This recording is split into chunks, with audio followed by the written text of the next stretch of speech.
몇 년 전 우리에게 영화 인터스텔라로 잘 알려진 배우이자 감독인 매튜 맥커이너가 오스카 나무주연상을 수상하면서 이러한 수상소감을 한 것이 굉장히 큰 이슈가 됐던 적이 있습니다. 그의 소감을 살펴보면 첫째로 하나님께 감사를 표한다고 이야기합니다. 그리고 가장 우러러 볼 수 있는 존재가 바로 하나님이며 그를 통해 자신이 이 자리에 서 있을 수 있었음을 고백합니다.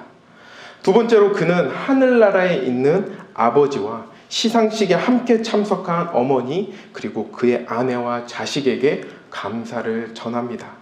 마지막으로 그는 자신이 쫓는 존재, 자신의 영웅에 대해서 이야기하는데 바로 10년 후 자신이라고 말합니다.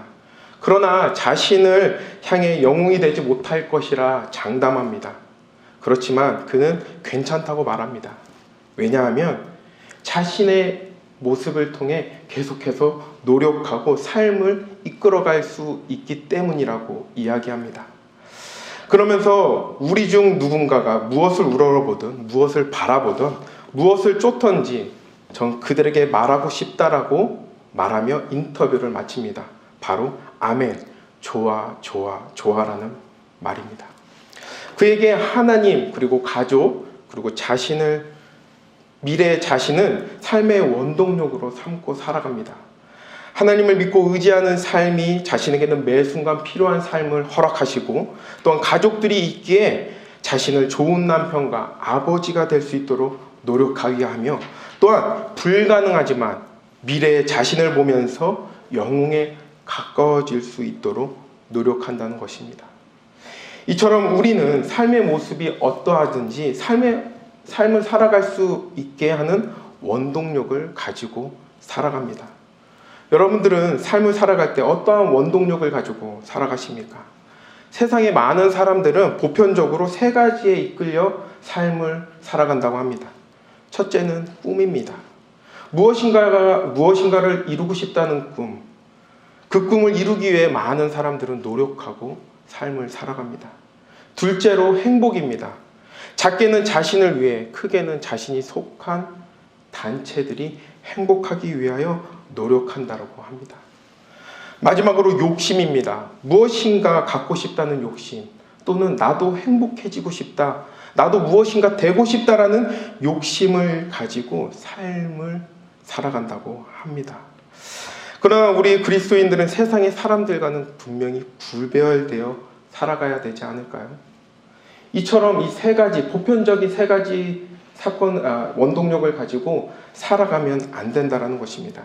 하나님께서는 세상과는 다른 무언가를, 어떠한 원동력을 가지고 살아가길 원하시는데 어떠한 원동력일까요? 오늘 본문이 주시는 이 말씀을 통해 함께 은혜 나누길 원합니다. 오늘 함께 봉독한 말씀의 저자인 다윗은 참으로 고단한 삶을 견디며 살아왔던 자였습니다. 어린 시절 목숨을 걸고 블레셋 장군 골리앗과 싸워 이김으로써 나라를 구했던 그를 백성들은 왕인 사울보다 더 좋아하게 되었습니다. 그러나 사울 왕은 다윗을 질투한 나머지 그를 죽이려고 했습니다. 그리고 우리가 너무도 잘 알듯이 다윗은 도망자 신세가 되어 가는 곳마다 숨어 지내야 했습니다. 그런 다윗에게 삶은 어쩌면 죽지 못해 살아가는 삶일 수도 있었을 거라 생각합니다. 한순간도 편할 날이 없었을 것입니다. 그럼에도 불구하고 다윗은 기쁨으로 삶을 살아갔습니다.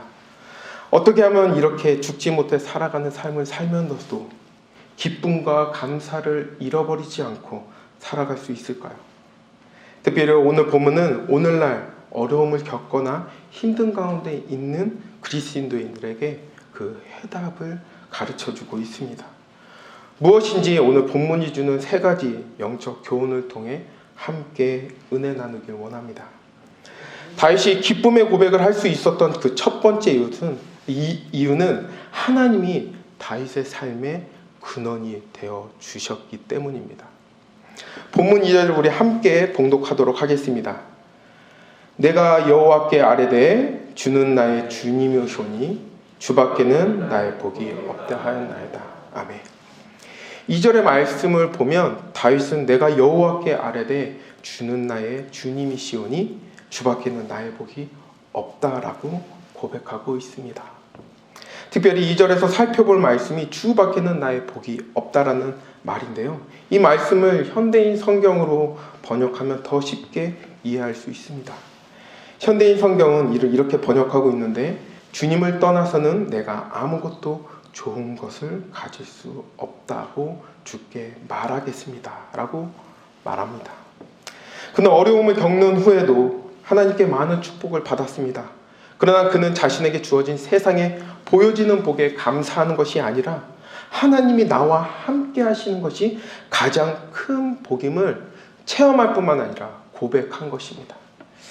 한국의 인기 있는 프로그램 나는 자연인이다라는 프로그램에 소개된 한 사람의 이야기입니다. 그는 도시에서 나고 자랐고 풍족했던 부모님 덕분에 부족함 없이 지냈던 사람이었다고 합니다. 성인이 된 후에도 그의 인생은 굉장히 순탄했습니다. 공무원 시험에 합격해 번듯한 직장을 얻게 되었고 때에 맞춰 결혼해 자식도 낳았습니다. 하지만 이렇게 순탄했던 인생은 그의 나이 50이 넘어 변하게 되었습니다. 한 번쯤은 아버지처럼 잘 살고 싶다, 큰 돈을 벌고 싶다라는 마음을 가지고 사업을 시작했다고 합니다. 그런데 그 사업을 시작하면서 함께했던 사람에게 배신을 당하고 그 물려받던 재산과 공무원 봉급으로 모았던 돈까지 모두 잊어버렸다고 합니다. 그는 그 배신감과 원망으로 인해 잠을 한순간도 편하게 잘 수 없었다고 합니다. 수면 제대로도 잠을 잘 수 없었던 그에게 갑자기 생각났던 시골집 할아버지 할머니 집이 생각났다고 합니다.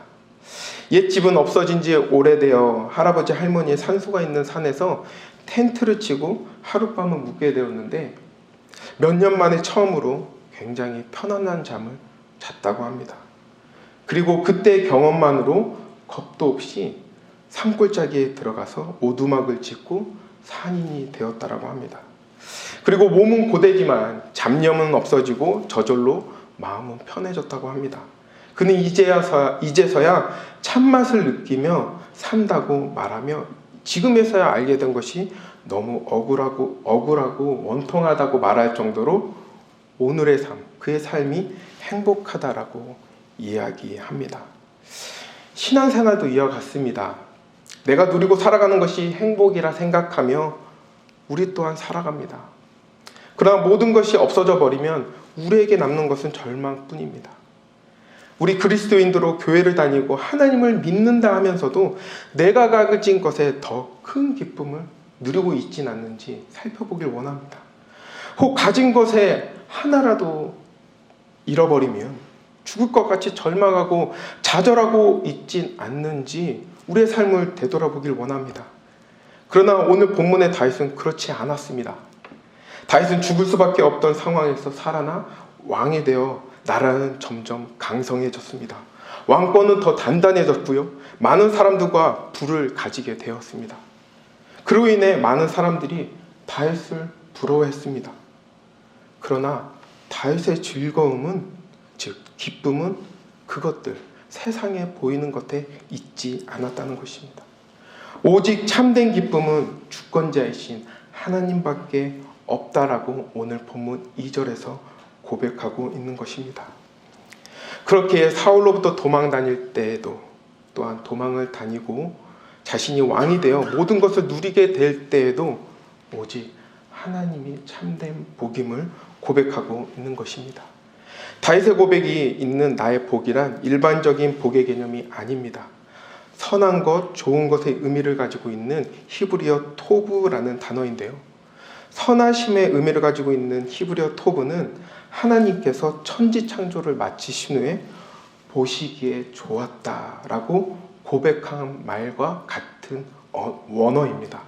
바로 다윗이 자신의 지난 삶을 돌아보고 지금의 내 삶을 돌아보아도 모든 것이 하나님께서 가장 좋은 것으로 인도해 주셨다는 것을 깨닫게 되었다는 믿음의 고백인 것이지요. 사랑하는 성도 여러분, 어쩌면 우리에게 오늘의 삶이 너무도 괴롭고 힘들 수도 있습니다. 반대로 이만큼 좋을 수 있을까 싶을 정도로 평안한 삶을 사는 성도님도 있을 것입니다. 그러나 이 모든 것이 하나님께로부터 왔고 하나님이 없이는 모든 것이 아무 의미 없는 그런 것임을 고백하는 우리 되길 원합니다. 골로새서 1장 16절의 말씀을 보면요, 만물이 그에게서 창조되되 하늘과 땅에서 보이는 것들과 보이지 않는 것들과 혹은 왕권들이나 주권들이나 통치자들이나 권세자들이나 만물이 다 그로 말미암고 그를 위하여 창조되었다라고 말씀합니다. 우리는 하나님께로부터 창조되었고 개혁되어졌습니다. 그리고 세상의 모든 것들이 하나님 주권 아래 있다라고 성경은 말씀합니다. 우리의 삶도 마찬가지입니다. 우리는 하나님의 계획 가운데 창조되었고 하나님을 위하여 창조되었습니다. 그렇게 우리의 삶의 근원도 오직 하나님이시는 것입니다. 다윗은 그것을 알기에 나의 주인이시오며 나의 온전한 복이라고 고백할 수 있었던 것입니다.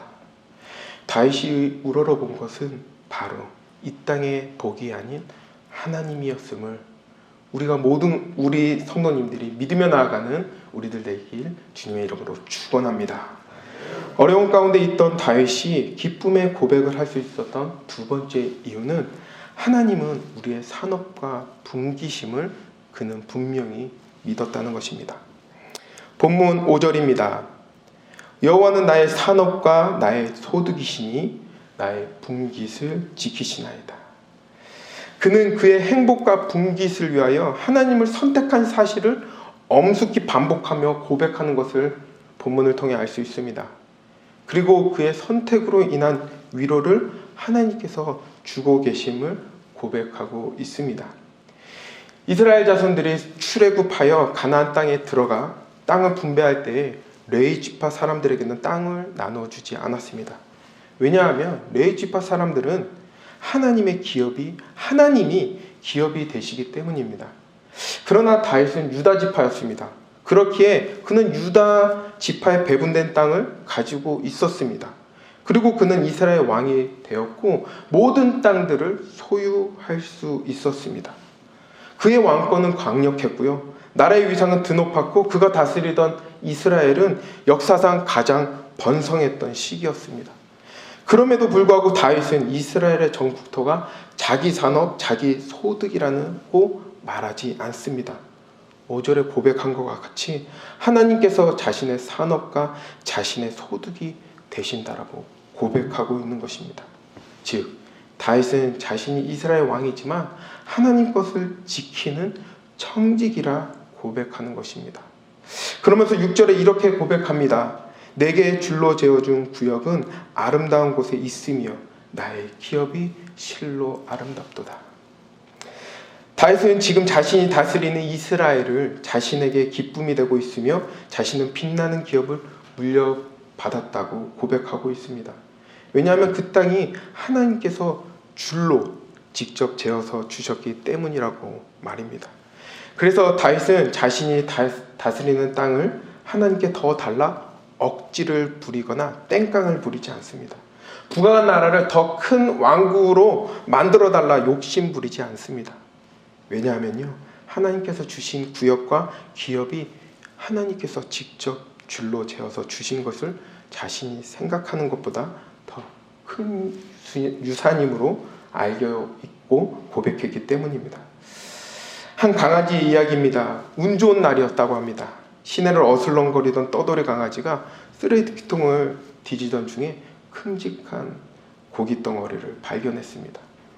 강아지는 고깃덩이를 꽉 물고 정신없이 숲속으로 뛰어들어갔습니다. 왜냐하면 이 큰 고기를 노리는 많은 경쟁자들이 있었기 때문이죠. 한참을 달렸을까요? 달리던 강아지가 개울가의 나무다리에 이르렀습니다.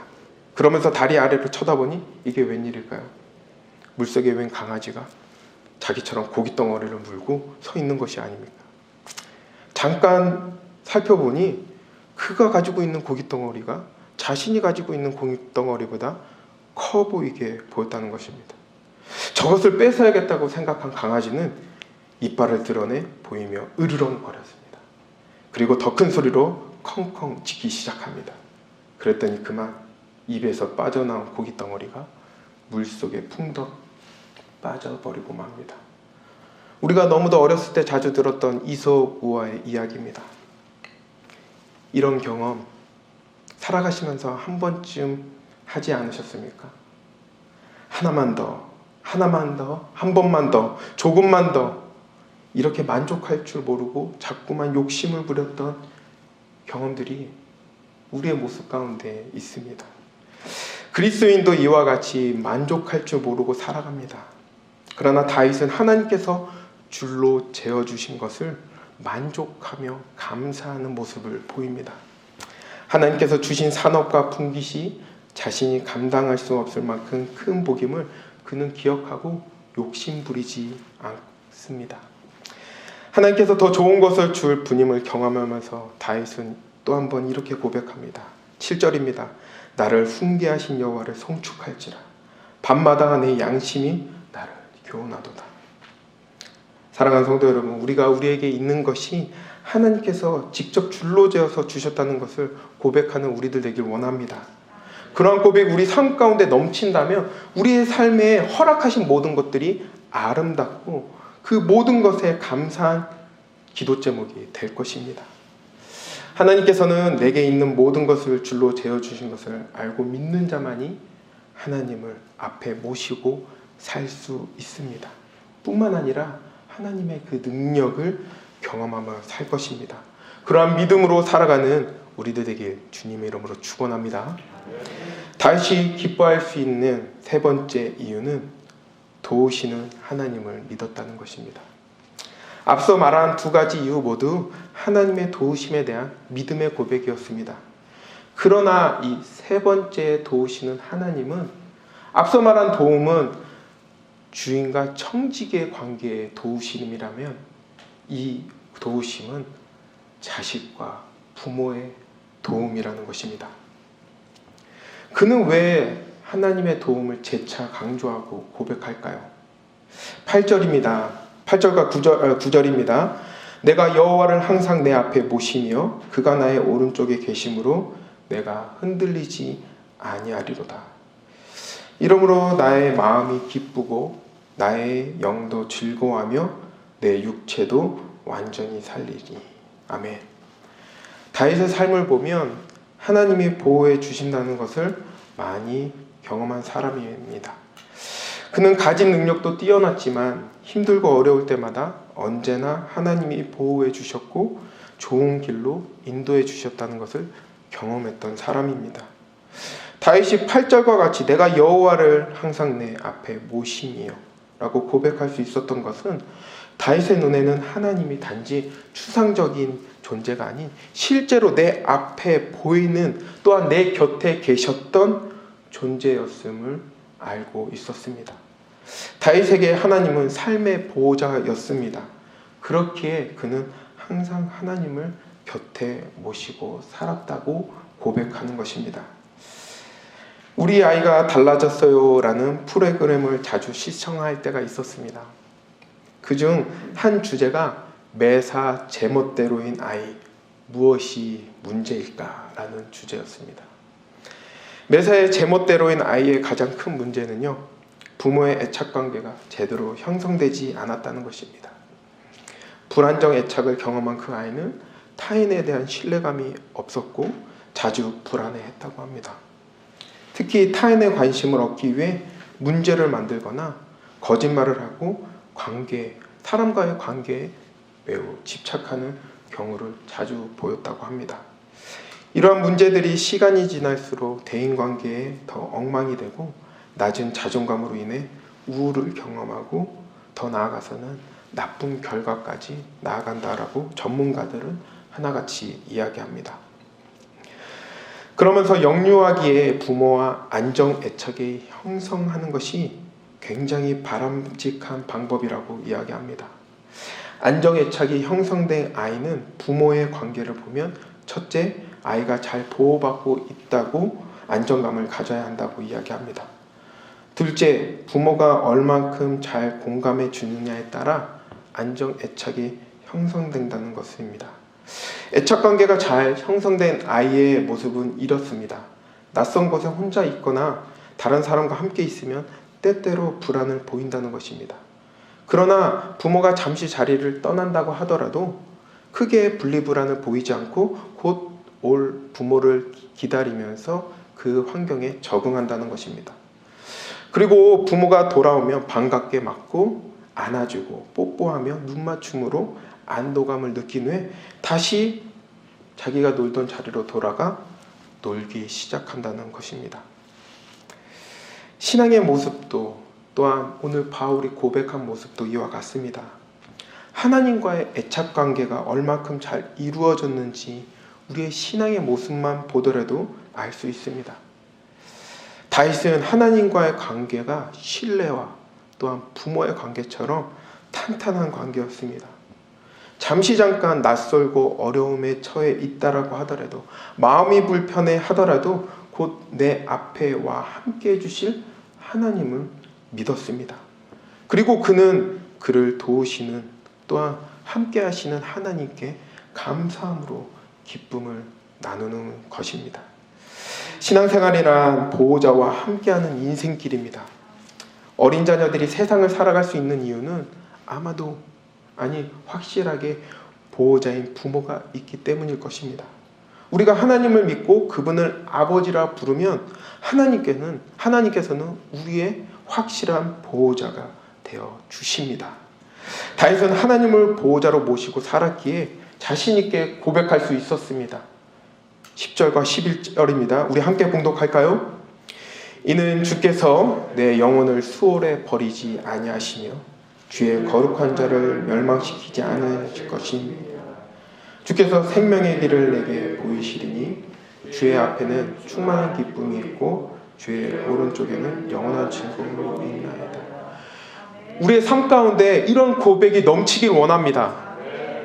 죽음에 이를 수밖에 없던 다윗을 구하시고 생명의 길을 보이시는 하나님을 찬양하는 다윗의 모습이 우리 삶 가운데 있길 원합니다. 사랑하는 성도 여러분, 어떤 고난 속에서도 보호자 되시는 우리의 부모와 같이 보호자 되신 하나님을 그 안에서 기쁨과 즐거움을 잃지 않고 승리하시는 삶을 살아가는 우리 치노밸리 모든 아름다운 교회 성도님 되시길 주님의 이름으로 축원합니다. 말씀을 맺고자 합니다. 성도님들은 어떠한 원동력을 가지고 살아가십니까? 세상 사람들처럼 희망을 가지고 살아가십니까? 아니면 행복하길 원하시며 살아가십니까? 그것도 아니면 욕심을 가지고 살아가십니까? 각자 처한 삶의 모습은 다를 수 있습니다. 분명히 다릅니다. 어떠한 삶은 평안함을 지속시켜 줄 수 있고 어떠한 삶은 고통 가운데 정말 죽지 못해 살아가는 삶처럼 고통 가운데 살아가는 삶일 수도 있습니다. 그런데 우리들은 그러한 삶 가운데 세상의 눈을 바라보고 세상의 것을 바라보는 것이 아니라 하나님이 바라보고 살아가야 될 줄 믿습니다. 도우시는 하나님을 믿고 살아가는 우리들 되길 원합니다. 무엇을 우러보고 바라보고 쫓으시겠습니까? 하나님을 우러러보고 바라보고 쫓을 때 우리의 삶은 기쁨을 만끽하며 누리는 삶이 될 것입니다. 사랑하는 성도 여러분, 우리의 삶의 원동력은 하나님의 명을 분명히 믿고 살아가는 우리 되길 주님의 이름으로 축원합니다. 주 예수 그리스도가 우리와 함께 하심으로 성령 하나님께서 우리와 함께 하심으로 기쁨을 누리라고 하나님께서 우리와 함께 하시겠다고 많은 성경을 통해 말씀하고 있습니다. 그러한 하나님을 믿으십니까? 그러한 하나님을 우러러보며 바라보며 쫓으며 살아가십니까? 그러한 원동력으로 살아가는 우리들 되길 주님의 이름으로 축복하고 소망합니다. 함께 기도하겠습니다.